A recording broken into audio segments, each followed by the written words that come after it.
ಲೈ ಅಲ್ಲಿಗೆಲ್ಲ ಹೋಯ್ತಾ ಇದೀಯಾ? ಕಬಾಬ್ ಇನ್ನೂ ಹಾಕಿಲ್ಲ ಕಣ್ ಬಾ ಅಲ್ಲಿ. ಸಿಟ್ಟಿಂಗ ಸ್ಟೈಲಾಗಿ ಕುತ್ಕೊಬಿಡು ರಾಣಿ.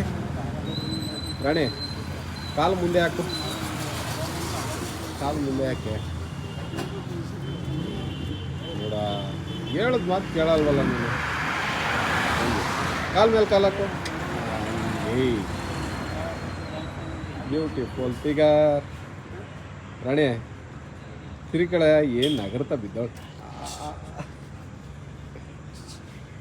ಆದರೂ ನಾನು ಎಷ್ಟೊಂದು ನಾಯಿಗಳು ನೋಡಿದ್ದೀನಿ ಗುರು. ಈ ನಾಯಿ ಥರ ನಾನು ನಾಯಿ ಬೇರೆ ನಾಯಿ ನೋಡಲೇ ಇಲ್ಲ. ಏನೋ ಒಂಥರ ಡಿಫ್ರೆಂಟ್ ಇದು. ನಾನು ನೋಡೋ ಯಾವಾಗಾರ ಮನೆಗಲೆ ಕಾಲ ಮೇಲೆ ಕಾಲು ಹಾಕೊಂಡು ಏನೋ ಒಂಥರ ರೌಡಿ ಥರ. ರಾಣಿ ರಾಣಿ ಕಬಾಬ್ ಬೇಕು? ಆಮೇಲೆ